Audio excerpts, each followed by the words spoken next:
Hello, this is Dr. Paul Cottrell, and I'm going to go over the last part of the CCC and how that parlays with the Kabbalistic perspective.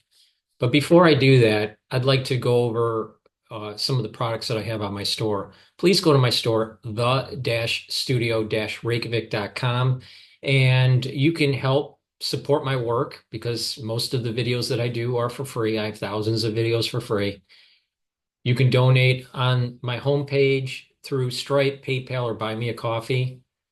Just click the link here and donate, and that helps support my work. I greatly appreciate it. You can also purchase some of the products that I have. I have ebooks on the store about artificial intelligence, a little bit about science, with medicine, genomics, also finance. And I have health products on my store so you can follow my protocol and improve your health. I have toothpaste, I have structural nanosilver liquids and gels, soaps, structural nanosilver soaps. I also have lozenges and drops, especially for the cold season. I have a a veggie cap probiotic and multivitamins. So please go to my store and get the structural nanosilver products. In addition, I have a very strong antioxidant called C60. You can get it in extra virgin olive oil, avocado oil, or MCT coconut oil in a 2 ounce, a 4 ounce, or an 8 ounce configuration. It's a very strong antioxidant to soak up free radicals. I also have a plethora of different supplements. I have vitamin D3, vitamin C, omega-3, ashwagandha root, goodnight formula, a probiotic that is in a powdered form, resveratrol, vitamin B complex, turmeric, magnesium and zinc, lignans, very important for your immune system, collagen, digestive enzymes. I have Clarity Factor, but it's not in stock at this moment. It should be back in stock early November. Olive leaf extract, very important for your cardiovascular and immune system. Zeolite to help detoxify heavy metals, toxins, and chemicals, especially forever chemicals. Myotrol to help build muscle and maintain muscle mass. I have 5 brand new products on my store. NAC, which is really important to help bring up your glutathione levels. It's a very strong antioxidant. Ubiquinol, also an antioxidant, but it increases your energy levels and is a neuroprotector. NAD plus helps to repair your DNA and increase your energy levels and help to protect your neurons. Vitamin K2, very important for cardiovascular health, but also bone health, and nattokinase for cardiovascular health. I also have 2 different types of deodorants in stock. I have citrus and peppermint, lavender, and tea tree. These are made from essential oils from the Himalayas. It's a dual purpose product. You use it as a deodorant, but you can also use it to help detoxify. So please go to my store and get, a couple bars for your household. This deodorant is very high quality. Again, it's made from essential oils. It's for males and females. Anti-aging boxes, I have a lot of them. I'm starting a new type of box called the longevity boxes, but the anti-aging boxes have a different combination of supplements that help you slow down the aging process, improve your immune system, reduce free radicals, neutralize pathogens, bring down inflammation. So take a look at that. I also have a skincare product line to help improve your skin health. And in the longevity boxes, you can get the NAC, the NAD plus, the nattokinase, the vitamin K2, and the ubiquinol, which is CoQ10, at a discount. You can if you buy it in a set in a bundle. So get one of the longevity boxes, the beginner's box, to reduce the cost if you want to get all the products that I have here. Ubiquinol is really important. It's the active form for CoQ10. This is the most bioavailable CoQ10 that you can get. So this is a very high quality product. So please take. I've been taking ubiquinol for a long time. Um, so those are the products that I have. And lastly, I have two class modules, and one's in pulmonology, the other is in immunology. And what you do is you purchase it for $50. You get a lot of information, you get videos and lectures on pulmonology. You'll get a unique password. You log in, you'll be able to download your PDFs and take a look at the videos that I created.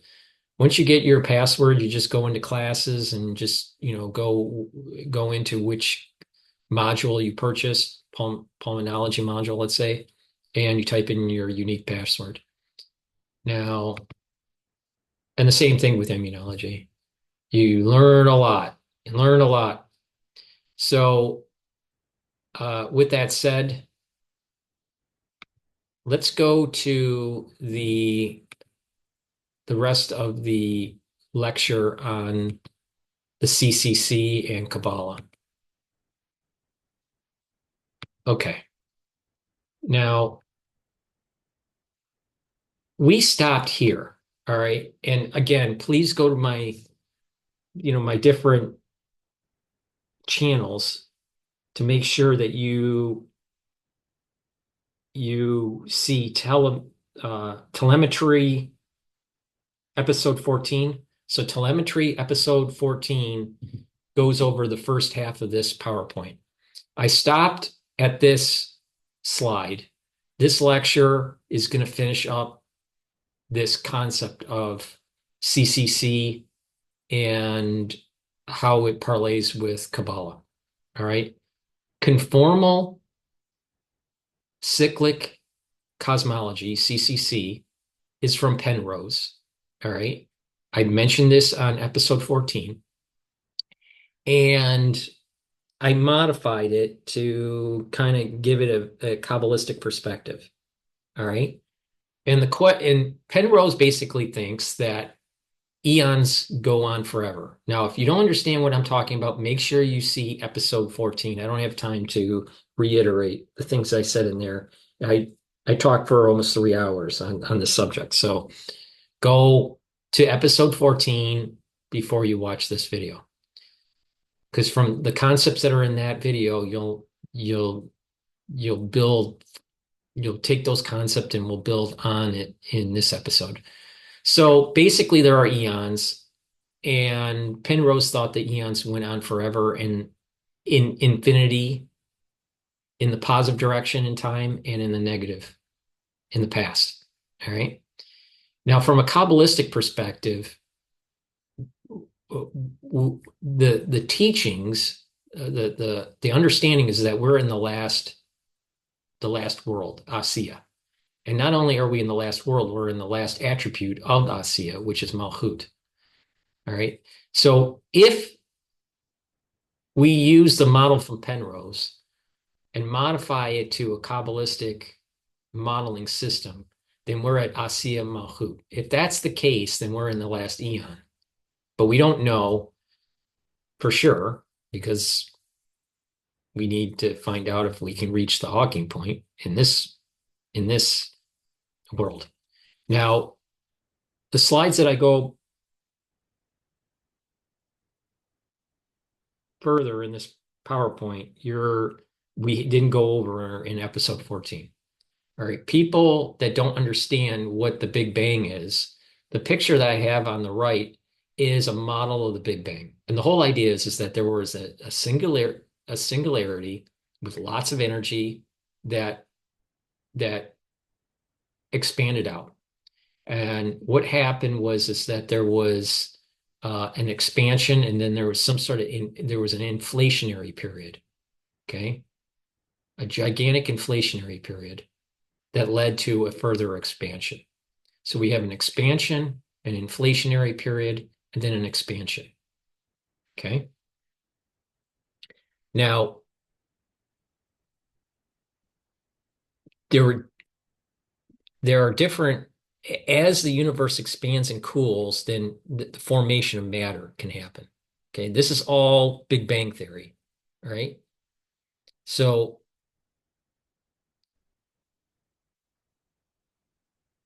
in this region here, you have high energy cosmic rays. In this energy, you have protons, all right? And they're saying possible dark matter relics. In this area, you have nucleuses forming. In this area, you have nucleons. I'm sorry, nucleons form, and then the nuclei form.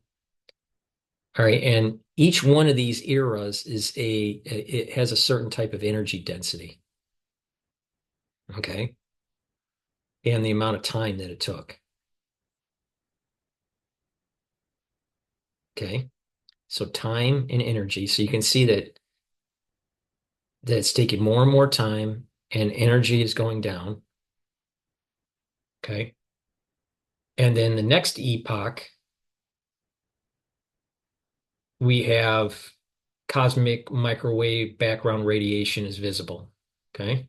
This is that CMB map that we can see. So that CMB map that I showed in episode 14 here, this map and the crossover of the Hawking points is this area here. Okay. Now, structure formation starts to happen in the next epoch, and then where we're at right now, today. And this is where there's dark energy accelerated and there's this expansion. Now this dark energy and dark matter concept, um, is debatable. It's kind of new cosmology, but the whole point with the Big Bang theory is that there's a bang, there's an expansion, there's some sort of inflation that takes place in the early days of the universe, and then this further expansion. The difference between the Big Bang and Penrose's theory is one, it's not just one point, it's multiple points called eons. All right. And each one expands and then contracts and then expands and contracts. So there's multiple, quote, Big Bangs. In addition, with Penrose's theory, the Big Bang is not smooth, it is rough. All right, because you're crunching down space at the end of an eon. And when you crunch down space, it's not smooth. With the Big Bang theory, the idea is that there's one Big Bang and it may just end up just cool, the universe cools down and dies out. Another theory is that the universe cools down and then collapses on itself. And then another Big Bang happens. But the idea is the Big Bang smooth. It's a key feature. Okay. And that it has this inflationary point. But Penrose is saying Big Bangs are not smooth and there was no inflationary stage here. Okay. Now, that's a little overview of the Big Bang and a little bit of the difference between Penrose and the Big Bang. There's more to it, but I go over that in episode 14. All right. Each eon has the key here is that we have eons and we have these Big Bangs. And what happens is that each eon, through Penrose's concept, each eon will create a massive black holes that creates a Hawking point. When the universe starts to cool down, there's Hawking radiation, and eventually that Hawking point will cross over to a new aeon, and a new, quote, universe is born. All right. The key here is that as the aeon expands exponentially, it smooths out to a point where the relationship of particles don't know each other. because the space is so large. It's like almost infinitely large. Okay, it's so large that they don't know each other, and this Hawking point takes place, and a new universe is, but it's the same space. That's the key feature here. All right, it's the same space. All right, with this Kabbalistic perspective. The reason why I'm going to explain in another slide, but the the XYZ coordinate, or maybe even the XYZ time, so space time, it's the same. It's embedded. Each eon is embedded in another eon, kind of like Russian dolls. Okay, so you have this concept called Ein Sof, the infinite one, or the infinite. And the infinite, all right, creates a light that's called Or Ein Sof, the light of the infinite. The light of the infinite is not the infinite. It's the light from the infinite. And that light, all right, or energy, is infinite.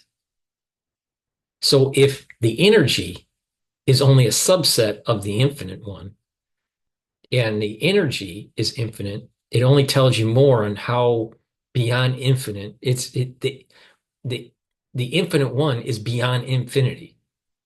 Now I know that kind of sounds strange, because how could you be beyond infinity? But you can't.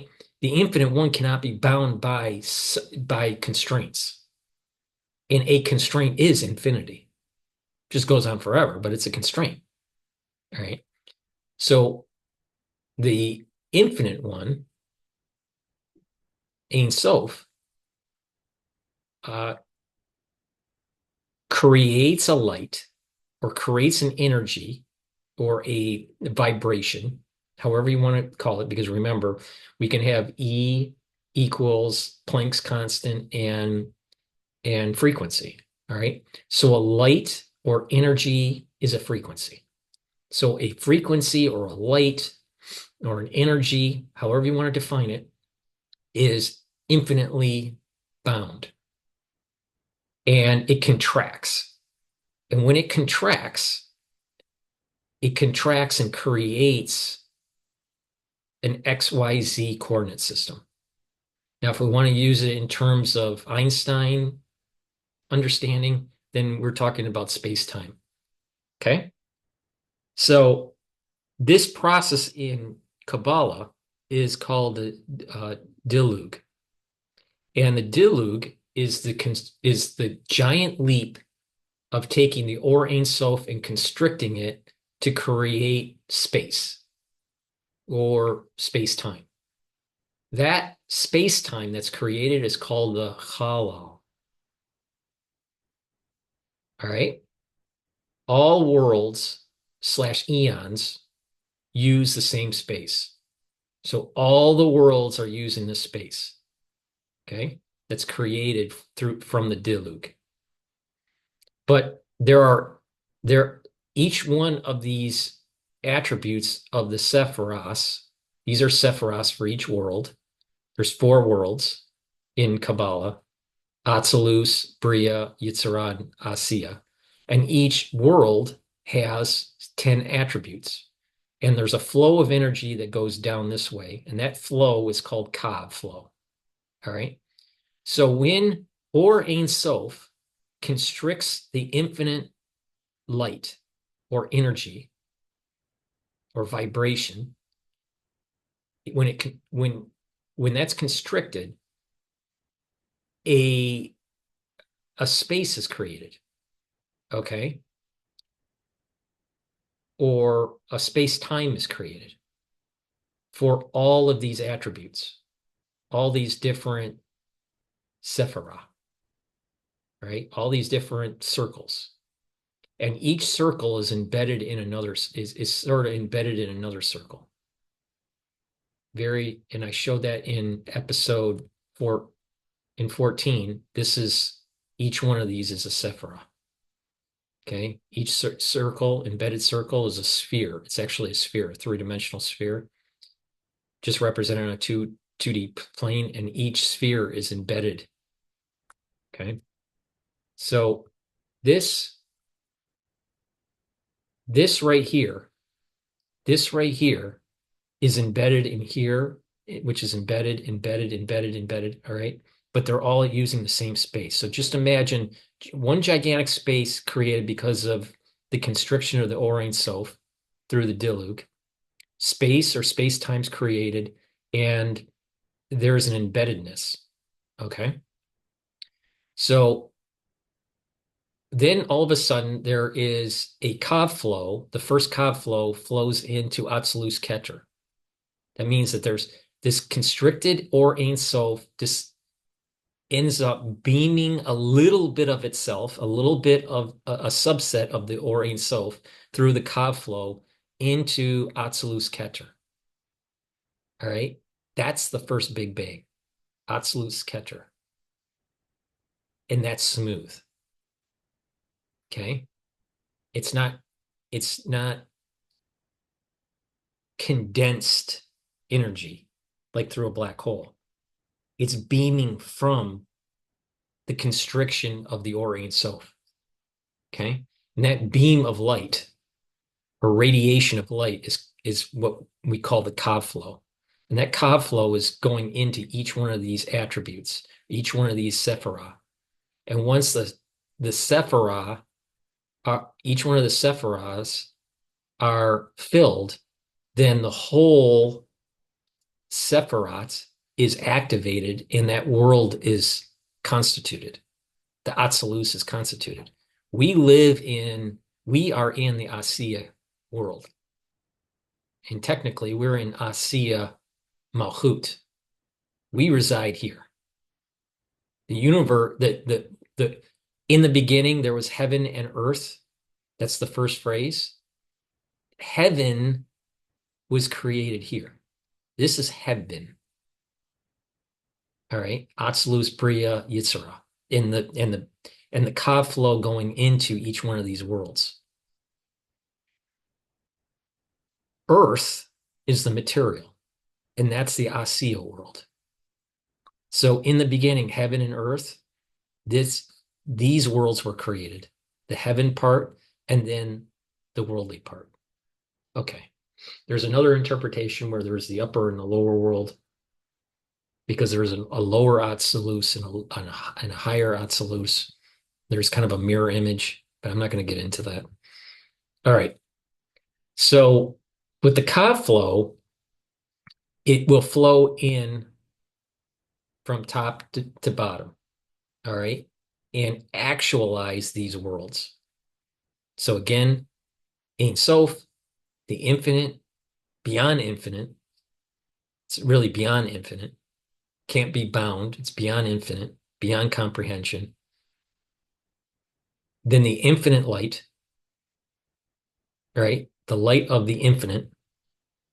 And then that's constricted to create space or space-time. And then there's a beam coming out of the constricted light called the Kav flow that will fill up this space, or what is called Chalal. That space is filled up and it starts at a point, and that's the first Big Bang. Smooth space. Right? And remember what I said here.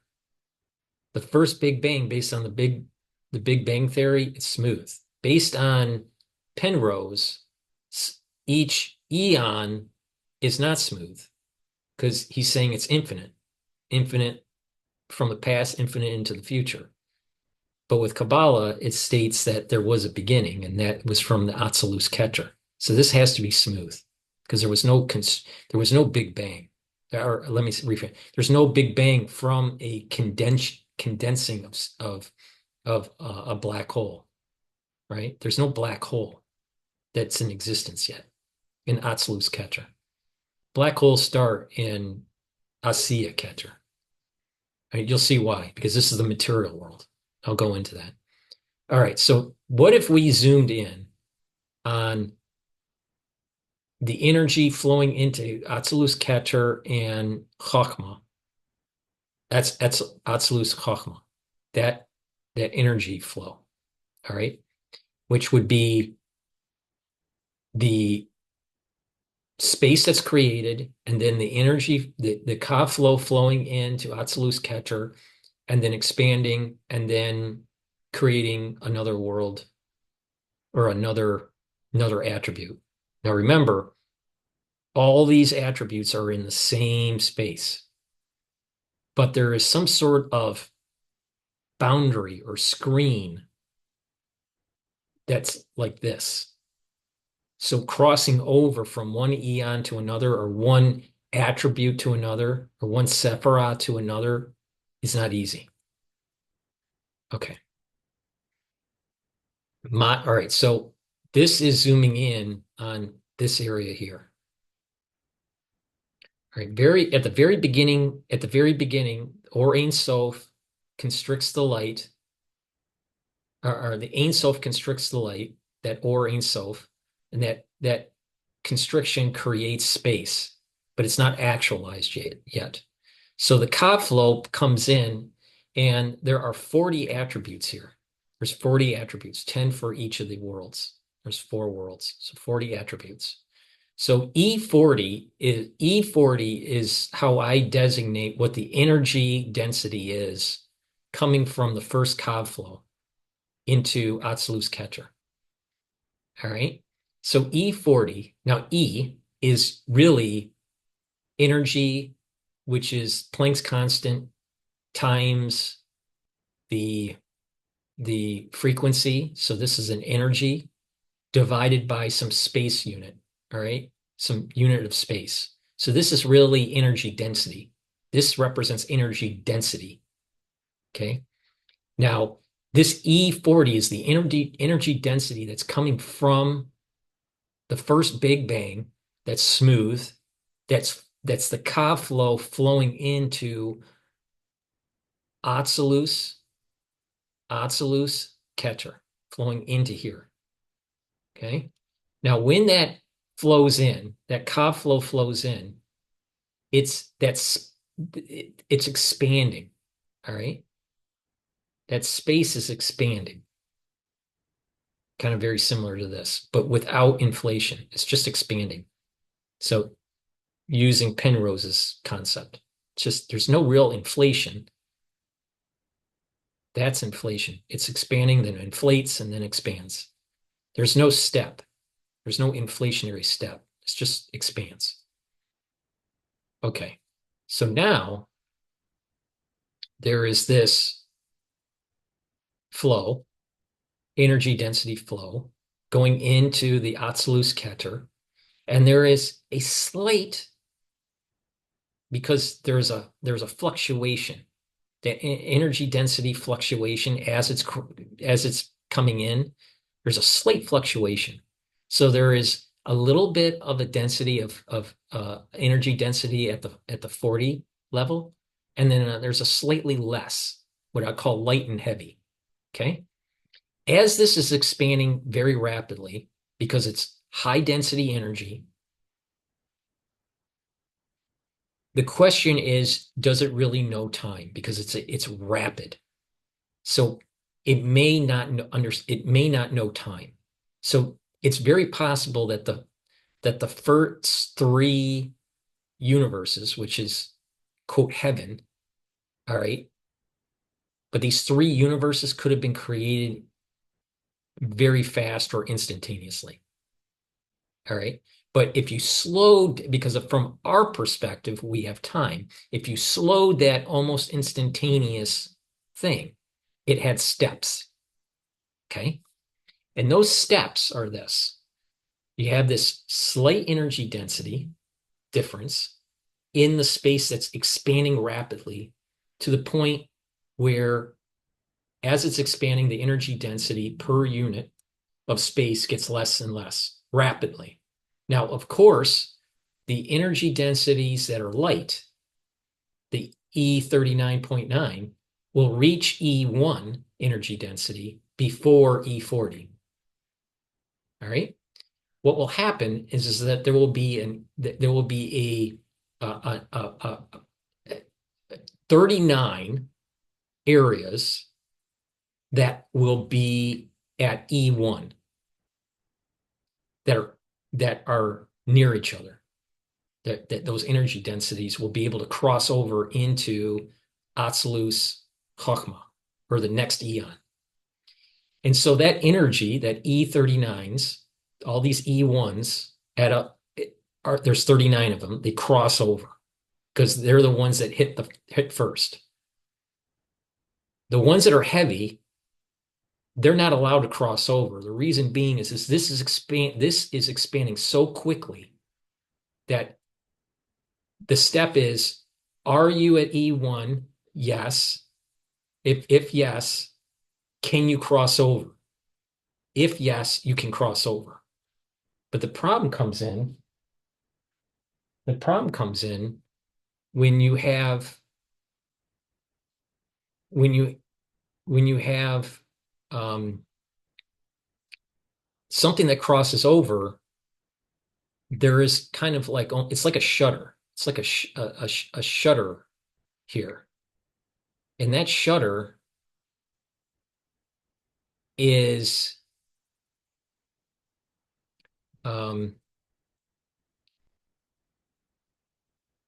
prevents the E40 from coming through. So let me rephrase that. E1,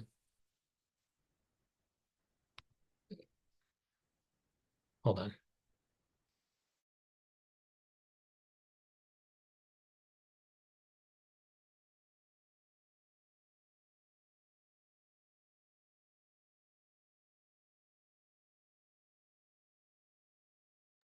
All right.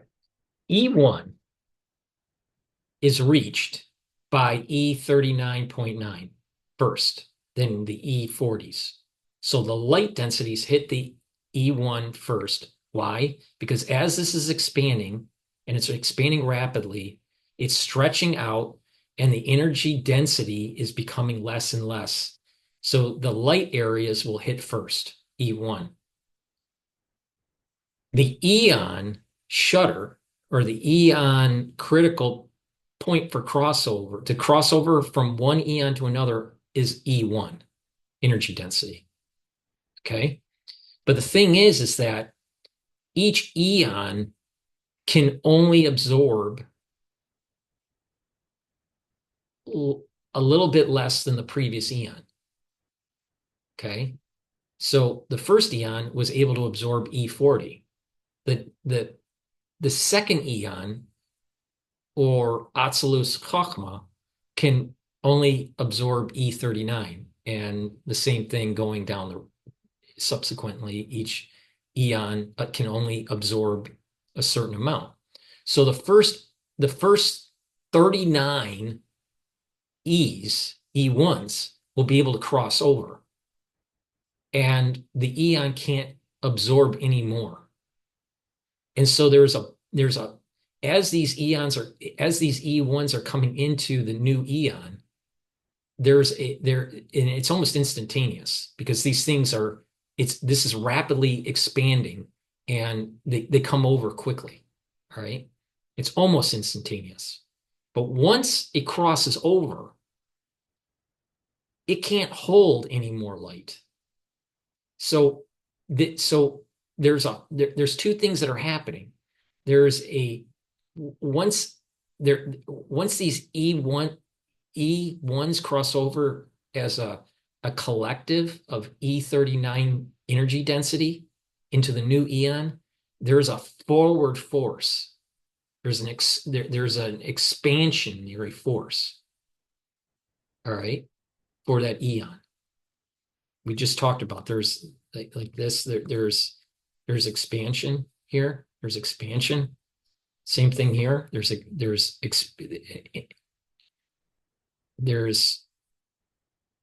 expansion.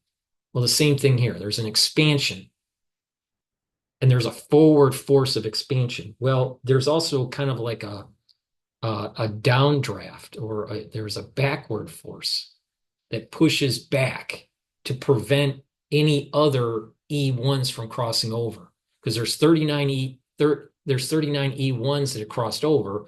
There was one 40 that was, there was one E1 that was a heavy density area that could not cross over because of this backward force after the first E39s crossed over, but also this edge of its eon, this edge of its space is stretching so much, so fast, that the moment that it becomes an E1, it no longer is an E1 to be able to make the crossover.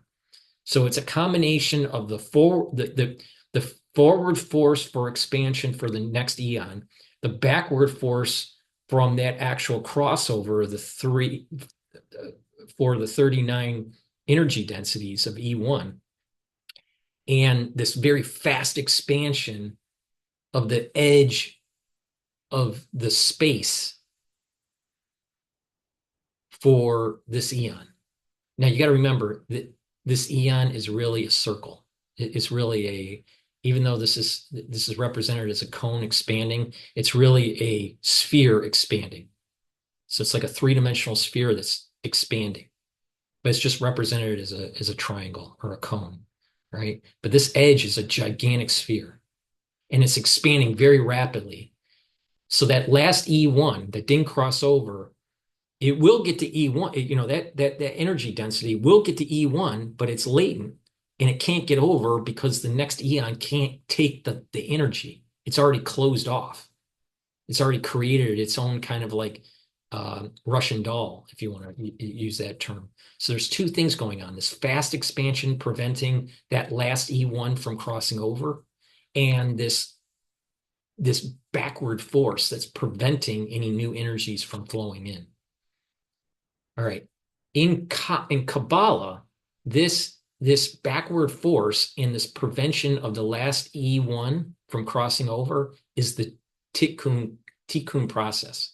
All right. The idea that you can have breaking of vessels or pieces, and that they can be brought back into the eon.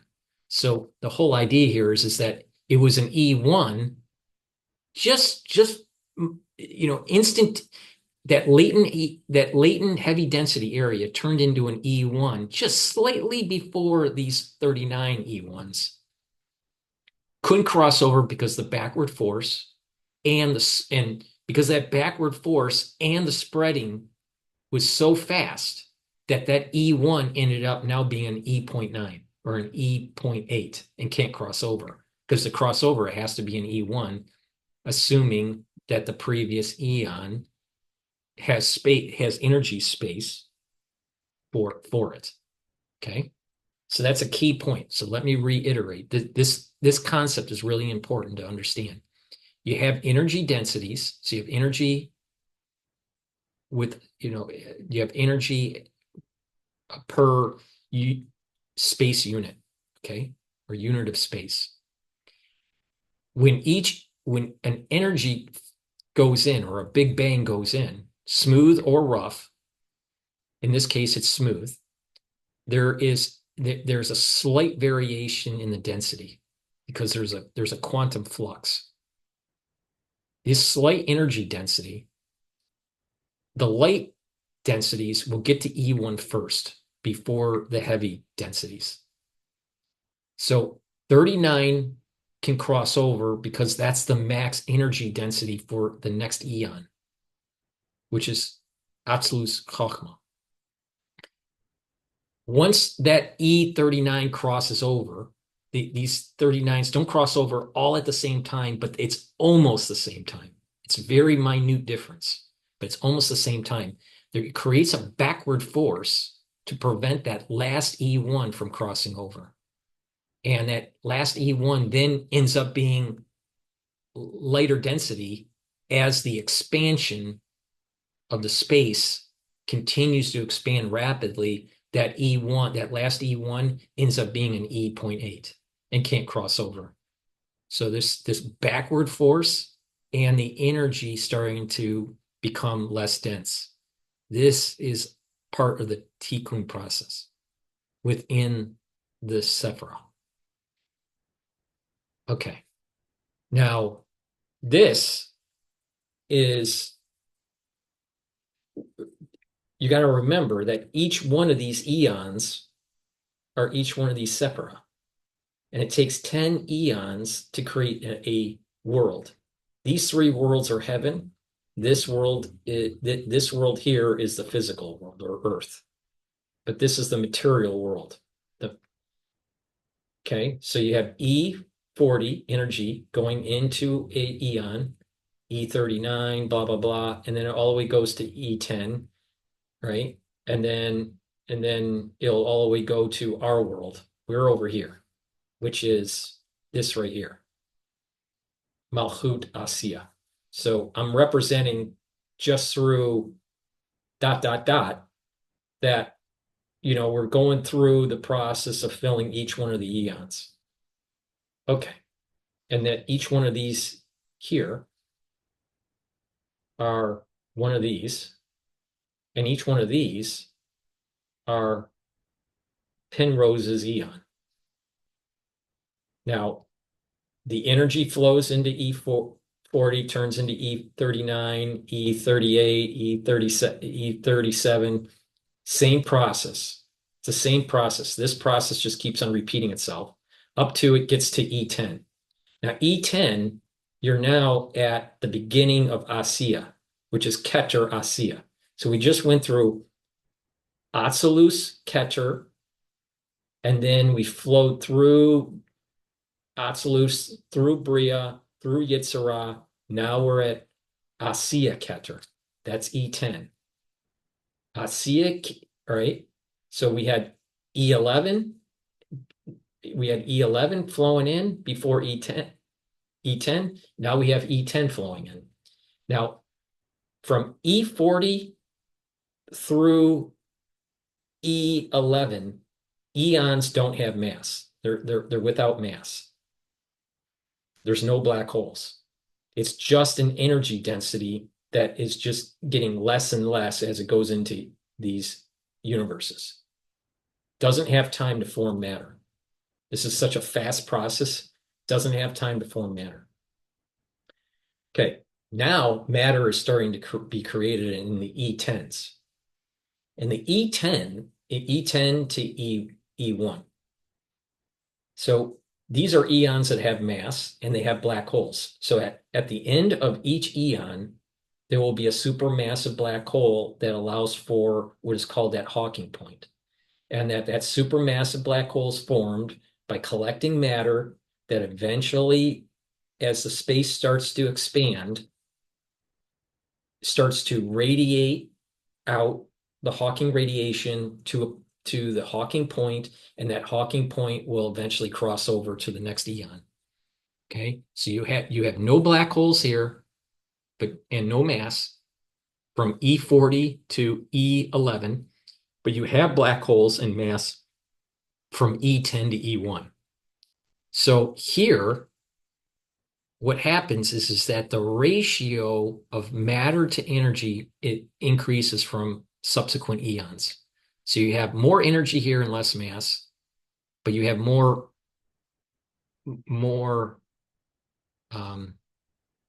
let me rephrase that.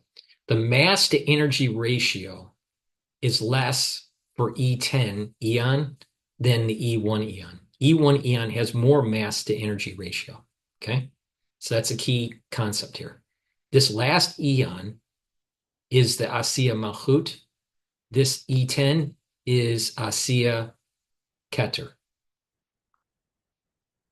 Asiya GETTR, E10, Asiya Malchut, E1. Now, so it's the same process, all right? Instead of it being E40, you have E10, and E10 ends up being E10 and E9.9, and the 9.9 will hit to the E1 first, and it will cross over.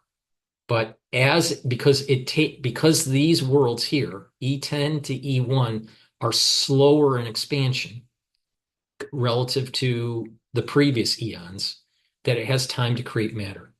And that because it's having time to create matter, what's happening is that you have black holes that are forming and creating the Hawking points. And um, these Hawking points will end up crossing over. All right. Now, fast forward, going from E10 to E all the way to E2. Now, something interesting happens in between Yesod, this is Yesod, Asiya Yesod, and Asiya Malchut.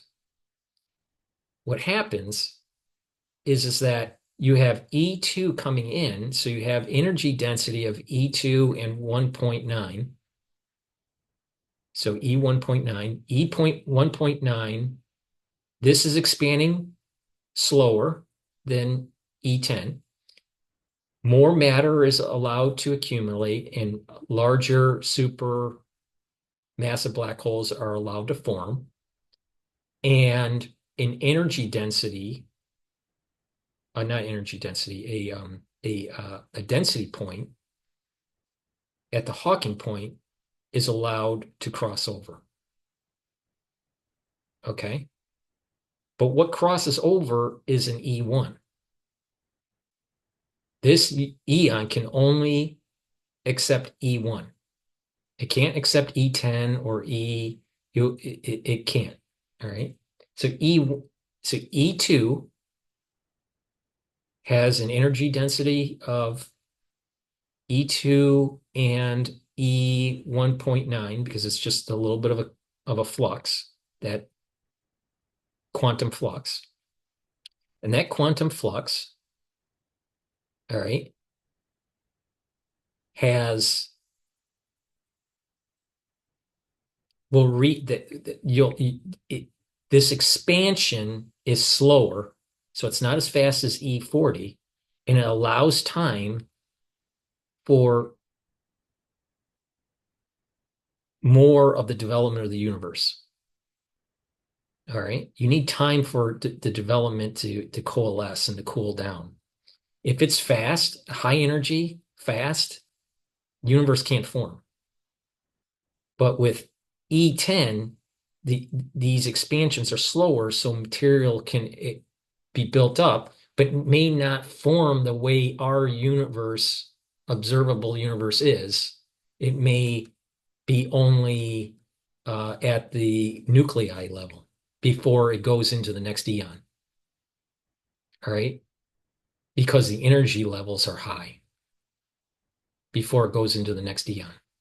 So, but there's matter, but it doesn't form. Like, for example, to give you a good example here. In the E10 eon, which is Asiya GETTR, you have matter, but you may not have galaxies because you may only have nuclei because the energy density is so there's so much energy in this eon, and the time expansion isn't slow enough to allow for other matter to accumulate. It reaches the E1 rapidly, and what happens is that it crosses over. Now, but there's still matter, and there's still accumulation of Hawking points. It's just that the accumulation of Hawking points aren't from stars going into massive black holes. It's the rapid culmination of these nuclei forming the Hawking points. There's just not enough time for the universe to expand and go into the material world that we know. But it's still matter. There's still matter in E10. Now in E9, it's just a little bit more, it's slower. It's a little bit more time for it to accumulate. So therefore, maybe in E9, you may start seeing not just nuclei form, you may actually have some sort of cosmic background radiation. You may actually have visible spectrum All right. In E8, you may actually have some cluster formation taking place, some sort of maybe star formation, but maybe not a full galaxy formation. All right, that's the point I'm making. You have matter, but it's not fully matured because the time expansion is not as slow. All right, not the expansion of space is the expansion of space is very rapid in E40. And as you get to E1, the expansion is the way our universe expands in a very slow, it expands fast, but in relative terms, it's a slow expansion compared to the E40. That's the point I'm making. So E10, there's matter, but there's a lot of energy. So the ratio, that ratio, there's more energy to matter, and therefore that ratio is low. But as matter increases and energy decreases, the energy density decreases, then what happens is that the more and more matter can accumulate. That's the point. As more and more matter accumulates, more and more of the super black holes form, and you're more involving the Hawking point from a super black hole than the actual just the natural um, uh, the natural fast density reduction from this fluctuation, this density fluctuation. If there's very, very fast expansion in relative terms to compare to our universe, 39.9 energy density gets to E1 quickly. In our universe, it takes much more time for that energy density to get to E1. That's the point I'm making. So this matter will accumulate and create these black holes. And these black holes will create these Hawking points and then do a crossover. And this eon can only accept, let's say, E9. So only enough E9 energy density can cross over. Then you get that backward force. So E9 backward force on the E10 eon, and the other E1s that we're starting to accumulate can't get over because there's this expansion, space expansion, plus the backward force that prevents it from crossing over. All right, so that keeps on going up to the point where we're going to be focused on just the E2 and E1 to close it out. All right, as the E2 comes in, as E2 crosses from E3 crosses into E2, right? E3 eon deposits let E2 energy into the E2 eon. You'll have this density difference, E2 and E1.9. And this is a slower expansion compared to E40, but it's still fast in relative terms, but compared to E40, it's slower. So more of the universe can form and create structure and more matter. And therefore, these super black holes are going to be more involved to create the Hawking point. And what happens is that those Hawking points only allow enough energy to flow in that is E1. And E1 will get deposited into Asiya Malchut, and that will create a new expansion. The thing is that the universe is expanding and not and you have E1 and let's say E.9. Well, E.9 will never get to E1 as the universe is expanding. But there's a small amount of E1 that energy density in the early stage of this universe.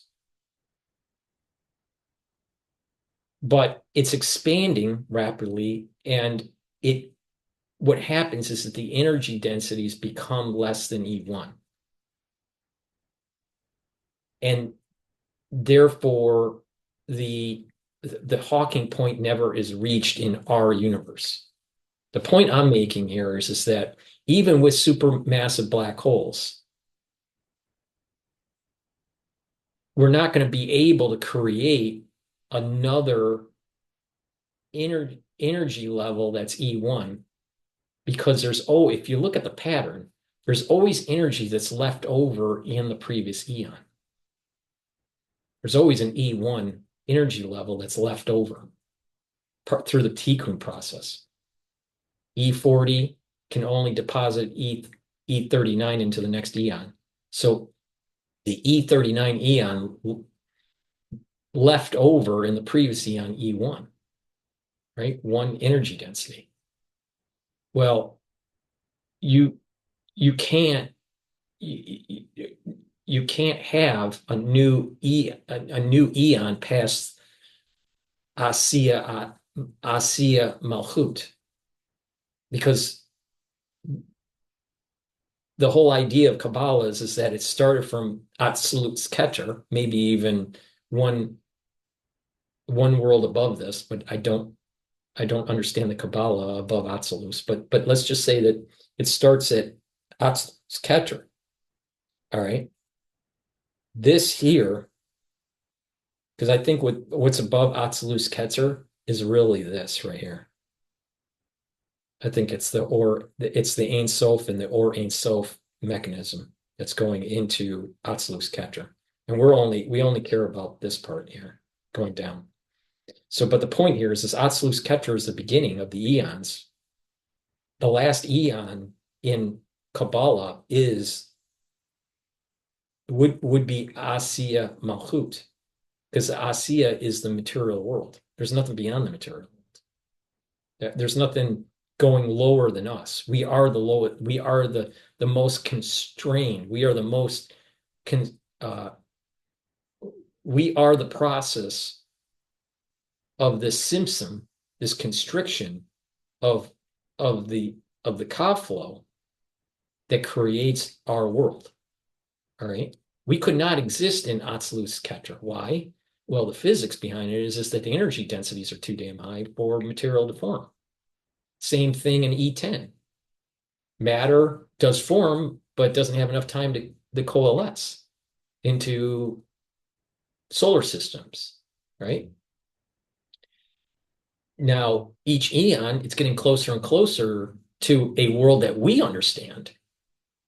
But E10 through E1 has matter in it, just too high of energy density. Well, in our world, Asiya Malchut, the energy densities are low enough in the time expansion that the expansion of the universe is slow enough that allows us to form.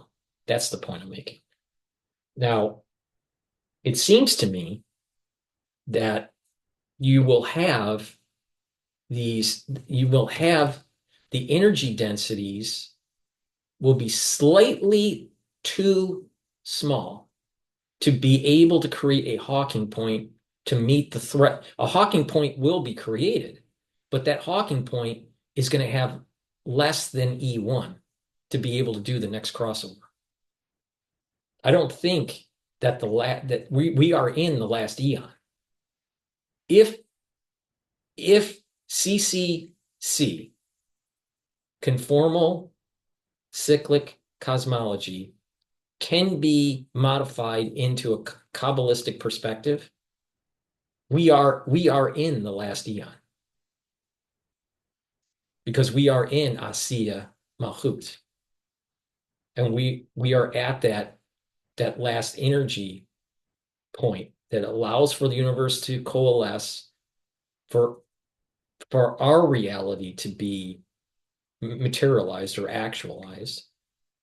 And that with these supermassive black holes, that form, it'll get close to the E1, but not at the E1.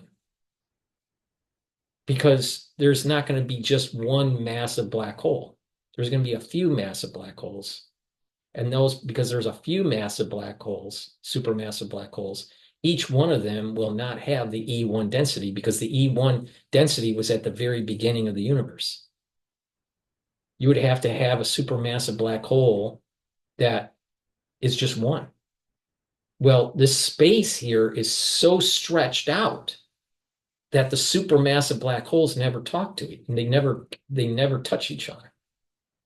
So you might have a supermassive black hole with E.5, right here, and you might have a supermassive black hole here at E.5. They never reach each other, and therefore, when the Hawking radiation happens, and you have a Hawking point here and here, they're both 0.5, E.5. Well, that's not enough for a crossover. They never touch. Another perspective is that you have a supermassive black hole, but there has to be a Hawking radiation that takes place. And through that Hawking radiation, material is being radiated back in, energy, because it's radiation, energy is being radiated back into the space of this eon. And the Hawking point is going to be less than the E1 because of the radiation that's there. So those are two reasons why I think that we're in Asiya Malchut, taking it from a perspective of cosmology with the Hawking point. Point one, you have more than just one supermassive black holes that don't touch each other because the space is so large, and you never reach a Hawking point of E1. Or even if you had one supermassive black hole that has all the energy of it, it still has to radiate out its Hawking radiation before it condenses to the Hawking point.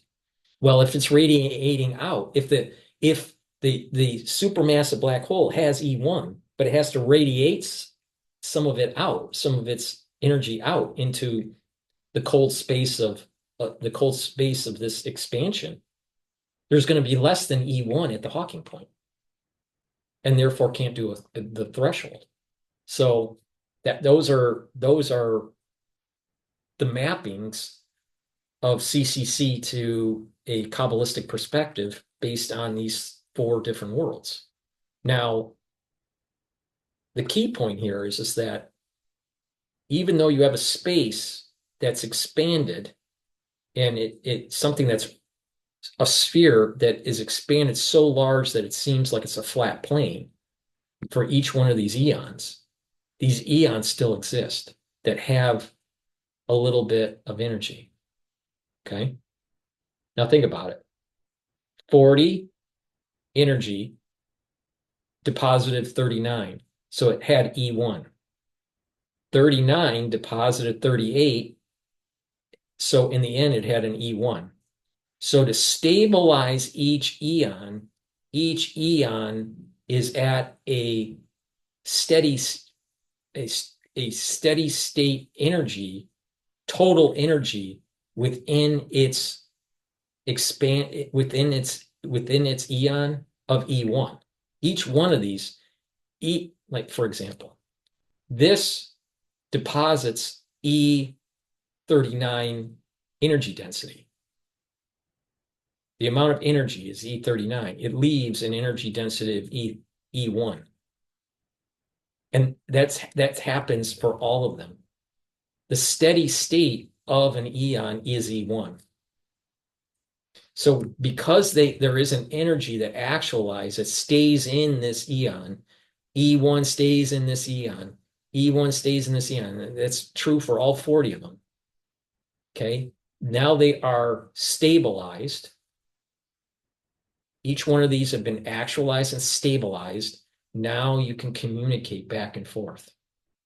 So, so, so you have a flow, you have a conduit that has been created, a flow forward and back. And this is another part of the tikkun process. Like, remember, I said that there's a tikkun process here, right? Part of the tikkun process is that some of the sephira will flow into another, and then and there are shards that can come back into the previous eon that are pure shards. They call them pure shards. These shards, that's the E1 that's left over from the heavy density. Those pure shards of the vessel, the broken vessel, because when this happens, it's like a broken vessel. So, but the pure shard is that E1 that's left over. That's part of the internal tikkun process. All right. That the leftover E1 energy and also this backward force. But there's also a more humanistic tikkun, right? This is eon formation tikkun process. Then there's a human tikkun process where in this world we do things that are good and bad. If we do things that are good, then we're elevating this world, the energy in this world. We're elevating spiritually out of the material world. We're elevating by doing good things. We're elevating the material world into the spiritual world. Remember, Atzilus, Bria, Yitzhara, that's heaven. Okay. The material world is Asiya.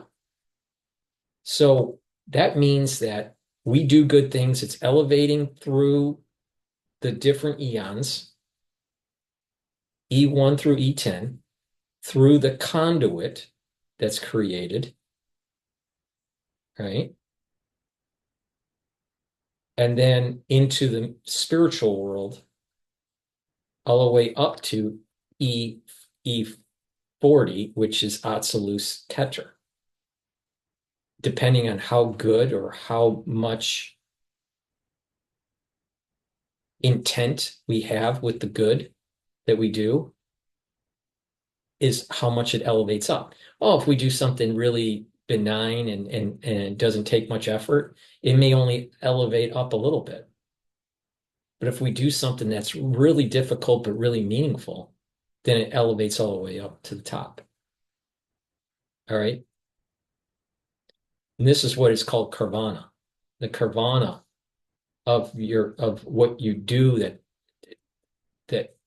that's good, right, will allow for you to elevate the material into the spiritual.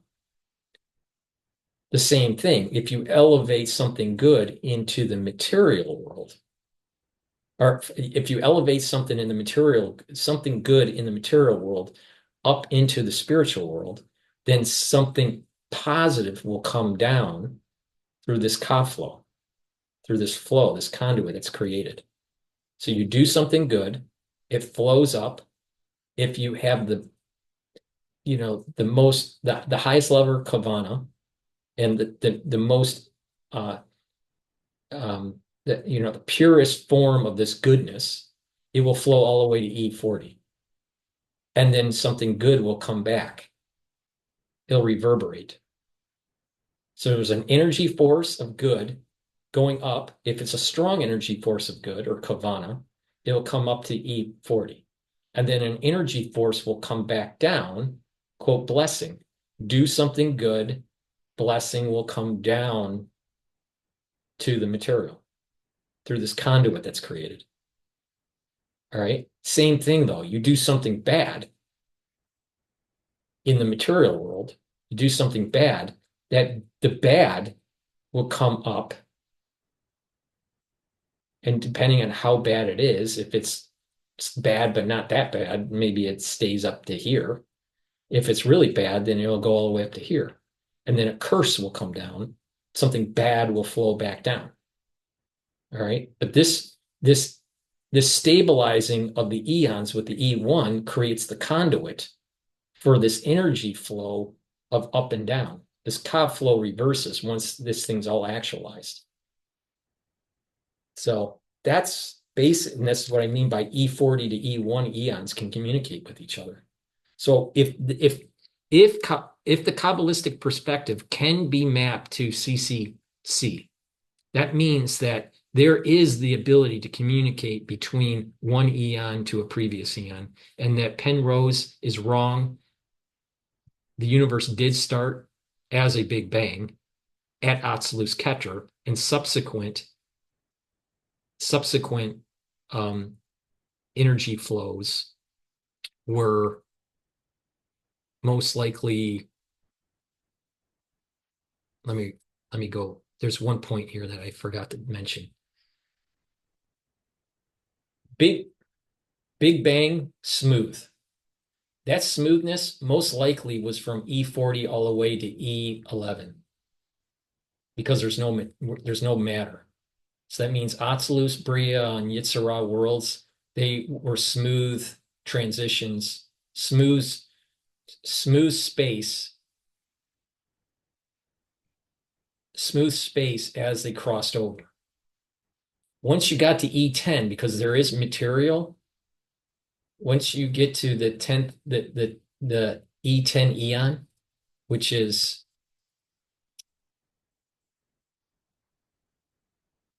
Asiya GETTR, that energy flows in smooth. But from GETTR to Chokhmah in Asiya world, that is using black holes. And when you're crunching down space, and by crunching down space, it's not smooth. That helps to build up this material world that ends up being our world here.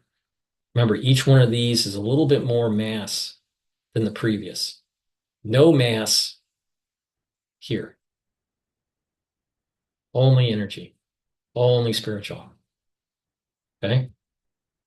So that's another key point that I forgot to mention here. So you have black hole, or I'm sorry, Big Bang from the first Cobb flow, smooth. All these are smooth, transition smooth, and then all of a sudden there's a smooth from Yetzirah Malchut to Asiya GETTR, but then from Asiya GETTR to Chokhmah in Asiya, that is rough because there is accumulation of black holes for this E1 energy source. But the roughness is less up here. The roughness of the black holes become more prevalent lower down the Sephiroth. Okay? Because you have this ratio of mass to energy density that's increasing. Because the black holes are more of a player within this range. There's more players in the black holes here than here. So that's my take on trying to map the CCC